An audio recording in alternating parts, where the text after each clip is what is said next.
Welcome back to the Mind and Money podcast. I'm Val, a financial planner. And I'm Sherry, a financial coach. And today we're going to tiptoe into a little bit of reality when it comes to retirement. It can be a little bit scary, and sometimes we have some false beliefs, and we want to give you a reality check. We don't want to be harsh. We don't want you to be beating yourselves up, but we want you to have a plan. So when it comes to retirement, Val, what are you seeing in some people that might not be as adequately prepared as you would like them to be? To your point, I'm seeing a lot of those false beliefs, kind of like, well, when I'm 65, I'll be able to retire. There's this disconnect with the reality of what will income look like at 65? How much income will you need? Like, what will your expenses look like? And is that even possible? Is that true? We just kind of assign in our brain, like, I'd like to retire at 65 or I'd like to retire at 50. But then we're living through our 30s and our 40s and we're not actually putting things in place to make that a reality. The other piece that comes into play is tough decisions. So I want to retire at 65 and I don't want to change a thing about my lifestyle or a thing about what I do or about what I own. Okay. Here's the cost of the things that you're doing. If you don't change anything, one client in particular is more so when it comes to the sale of the property that they're living on. So if you really want to keep this property that is, I think it's probably close to $2,000 alone, just in terms of like property taxes and not the mortgage, just like property taxes and utilities, working until age 75/80 is going to be more realistic because CPP and old age security are not going to be enough. And what you've saved, because of doing a lot of hard things on their own, has led them to not have enough saved. So there's a couple kind of disconnecting beliefs there where it's like, well, everything's going to be fine, but it's not. Like, at some point we have to make some hard decisions. We can't just keep driving forward and like struggling, kind of like blinders on. Yeah, life's a struggle, but I'm grinding and it'll all turn out fine. It won't always turn out fine if we don't talk about things and make hard decisions and look at the numbers. So there's like a very big disconnect of like, I've got time and I'll be fine. Yeah. What are you seeing with your clients when it comes to kind of the reality around retirement? Well, the reality is that in a lot of situations, they have a big debt load that they're carrying. So we've talked about this before. You and I work together a Mm-hmm. lot with clients. So kind of like they get their budget, they get their debt down, and they're like, okay, now it's time to add more retirement savings into the plan. So kind of that time, kind of toss the baton to you to help them kind of see what that looks like. But Mm-hmm. the reality is that so many of my clients that typically have ADHD, and a lot of them are self-employed, is that they're not putting any money away for retirement. So then it just Mm-hmm. really catches up with them. And like, I follow a couple of really good people on social media who share like, hey, if you need to get to 2 million when you retire, if you start when you're 20, it's this little amount. If you start when you're 30, it's a little bit more. If you start when you're like 50, 55, 60, like, you've got to put thousands of Yeah. dollars away every Yeah. month to be able to play catch up, because time in the market is really the key to growth. So even if you can only put $20 away, regardless of what age you are, start Yeah. putting $20 away and then build that habit. And a lot of times people are waiting till later in life to have kids too, which can have the conflicting, do I put money away for my kids' education, or do I put money away Mm-hmm. for retirement, or do I split it? And that hard conversation is sometimes like, it's great that you want to help your child or children with education, but there are student loans, there are grants, there are other ways that your kids can still get that education. Also, there's ways that are a lot less expensive to get education, and college and university isn't always the answer, but that's an aside, maybe another Yeah. episode. But this analogy of, you need to take care of yourself, Yes. because if you focus on investing for your children's education, but you're not putting money away for your retirement, that leaves you in a very difficult situation in the future, but it can also leave your children in a very difficult situation to be like, oh, mom and dad helped me with school, but now like they have to come and live at my house because they Yeah. didn't fund their retirement. So there's often give and take, and knowing it's okay to take care of yourself and your like the belief that like your kids will be all right and they'll manage. It's a harder pill to swallow than the, well, but I want to help them. Yeah. And I think that analogy comes back to the putting your air mask on first or your oxygen on first when the plane's going down. So saving for yourself first. And there used to be, I'll say, more of a trend where, well, I'll sell my house and I'll downsize and I'll bank that, right? Invest that for retirement. That, with the real estate trends right now, isn't so popular. People are staying in their houses for longer. They're holding on to what they have. So that whole influx of cash at age 60, 65, or 70 isn't happening in the same way. And people think at, retirement planning at one point, you could have said, okay, your cost of living from today is going to be 70% of what it's going to, of like, you're going to spend 30% less in retirement. The difference isn't so big anymore. Yes, maybe you don't have teenagers eating your grocery bill to a crazy amount, but there's other pieces that come into play where we're not being as drastic when I'm working with clients and saying, okay, the household currently needs 7,000 to survive. We're still keeping it in and around that because lifestyle is going to change. Yeah, you might not have that high grocery bill, but you want to travel. So we're not shaving it down as Yep. much as we used to, right? So to your point, time, like I guess that's the message with this is to have a plan, sit down, look at the numbers. Don't just hope and pray that it's going to Yep. work out one day. Look at the numbers. Start putting something aside and like sit down with someone that you trust to do the right thing for you. And I think a lot of it comes to judgment too, like people that haven't put anything aside at a certain age are like, I know I should, but now I don't even want to talk about it because I don't have enough for someone to work with me. Yep. Or I see my friends and they've put so much more aside, and there's a lot of shame, and then shame builds that wall, and shame keeps us in, and shame keeps us small. But that's counterproductive to what we want to do. So talk to someone that's going to make you feel empowered and Yep. help you to do those things. So that's the retirement reality that I'm seeing a lot of Yep. is disconnect with it actually being attainable and disconnect with taking action to make it happen. Yep.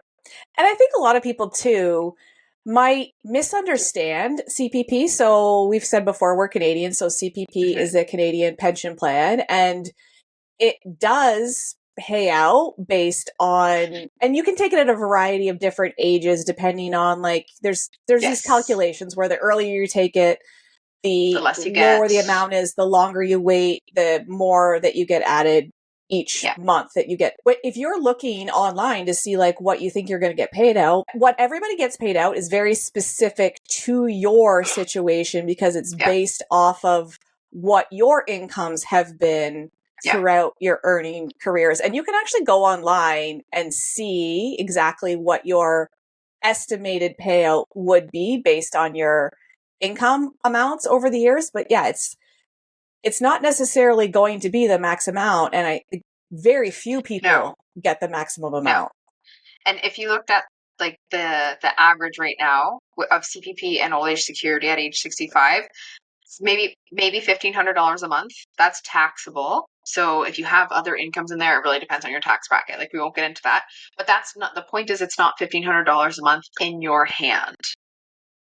CPP and old age security. If you think of retirement investments like a stool, it's going to be a leg on that stool. You want to have that as a leg. You want to have personal investments as a leg. And if there's something through work, awesome. That's that third leg that just creates more stability. But we do not want the government to be our retirement plan. And there's a lot of, I'm going to say this word, I'm going to make me sound like a grandma, but kerfuffle that like, don't depend on CPP. It's not going to be there Oh, when yes, we're yes, yes. older. It's not stable. What's the reality of that? It's like somebody that's like just starting work now, Mm-hmm. is the CPP going to be there for them when they're retirement age? At this point, I don't see why it wouldn't be. because people are going to continue to contribute into it. Yes, there's going to be a heavier draw out, but we have higher income earners. Like cyclically, I trust that it's going to work out. Yep. I don't have hard facts and hard data. That can kind of be like a separate episode on itself. But yeah, that's that. Even when was it Alberta that was recently talking about pulling out? Media makes a lot of noise, right? And then it creates that scarcity. But if that's the case and you have those beliefs, then you better be putting a whole bunch more away in your own personal investments. Yep. Like if that's your thoughts, and it is one that I always say to clients, we don't want to fully rely on it. And I always, with CPP anyways, you can pick what percentage they'll receive, right? So like maximum's 100%. I always err on less. So then we rely on it even less in our plan. Like we really, it's a slice in there. And then we want to make sure that our investments create a surplus. So then we're prepared if it's not a Yep. slice in the future. And there have been changes by the government recently where they've increased the percentage for CPP and like the maximums and stuff like that. And they're increasing that and evaluating that all the time. And Yeah. I think a lot of the uncertainty, whether it's going to be there for us, comes from our neighbors to the south where their social security, which I fully have done zero research in, but like there is more rumblings about it not Mm-hmm. being as secure. So know that like our system's completely different from theirs, and the government is Yes. constantly evaluating to make sure that we're putting in, like it's still being funded so that it doesn't get to the point where it collapses. Yeah, there's no Yeah. guarantees or anything. And the old age security part of it is like, goal, don't be eligible for old age security because your income each year is over and Above the above threshold. like the Yeah. thresholds to get old age security. And it's a great program for people that need it, but ideally, like knock on wood, I hopefully will not need it because we've got those other investments. And yeah, the house part of it is challenging too, because when you look at selling your house to buy another one, a lot of times the price isn't that different to downsize depending on the areas where you live and where you want to be. And moving is a hassle. And another piece of the puzzle too is empty nesters are not necessarily getting those empty nests as Yes. early on as they typically would. So it's not unusual to have adult children still living with you when you're like getting near to retirement age. And that plays a big factor because buying homes are not as attainable as they were for the older generations when we were buying homes, because house prices have increased significantly faster than our income. So it's another piece of the puzzle that you maybe can't downsize because of how many people you have on your household. Yeah, and with most clients, unless they're to the point of very seriously like wanting to sell their house, we do not take it into account. It's an asset that grows at a very conservative rate because we don't know what the real estate market's going to do. Yeah.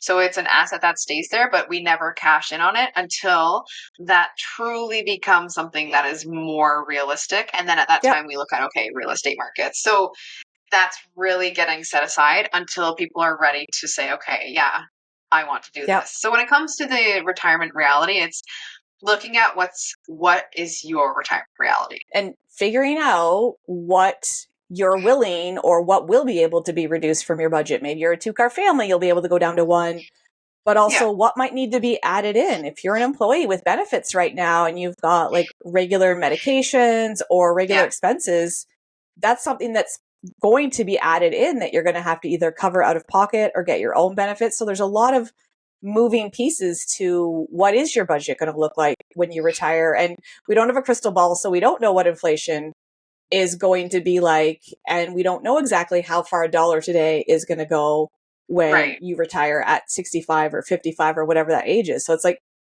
there's a lot of moving pieces, and some of them we are never going to be able to fill in until they get here. But if you're avoiding all of them, then you're really doing yourself a disservice. And maybe you sit down with Val and Val's like, hey, you need to put $500 away now to live the same lifestyle 20 years from now. And you're like, there's no way I can do that. And that can create avoidance, but like, okay, maybe you can do 100. and Yep. then So then add a what does little that bit as you create? go. Yep. Yes. And for some clients we look at if the RESPs is really important to them, balancing still some personal, but then knowing that after our ESPs are done for the kids, that money is now still earmarked into retirement. Right. So like Yep. don't get used to that back in your budget. That's coming over here. And just helping to, yeah, not be gloom and doom, but just create Yep. realistic plans and Yep. seeing what they can do. So, And okay, maybe that's our ramble. maybe that catalyst of, say you have a meeting with Val and Val's like, $500 is the number every month. That could be your like eye-opening, holy crap. So my opening holy crap with my money was getting fired. And sometimes I think those can be really transformative, because when you have that holy crap, then you're like, okay, how do we find $500 a month? Or how do we get closer to that Yep. today so that we can not have to drastically change our lifestyle down the road when we retire and still be able to retire? Because it's a give and take, right? We don't know how long we're going to live. We don't know how long we're going to be in retirement, but we can put some guesstimates together and think about, okay, it's like cutting some things today. We can think of it as a sacrifice, or we can think of it as like taking care of our future selves, which is so Yeah. important. Yes. Yeah. There's like the idea of robbing from tomorrow's joy, but we're actually investing in tomorrow's joy. So cheesy, Yep. but it's true. If you're Canadian and you don't know your reality, yes, you can go in an online calculator and type it in, but like seeing a professional that you jive with and you get a good vibe with, like that's, yes, not everybody's huge. set to manage their own investment. So don't try and do it if it makes you feel uncomfortable, that like, and you're just going to end up still avoiding it, but then you're managing your own investments and you're not looking at it. Like that's, don't try and do something. I'm not saying don't try it if it's like slightly outside of your comfort zone, but if you just feel all the fear and all the stress, like it's not meant for everybody. So seek a professional. Yeah. Yes. So we're glad you've been here talking about retirement realities. I know it's probably maybe been a little hard to hear, but we are glad that you stuck around and listened, and we can't wait to see you next time on the Mind and Money podcast.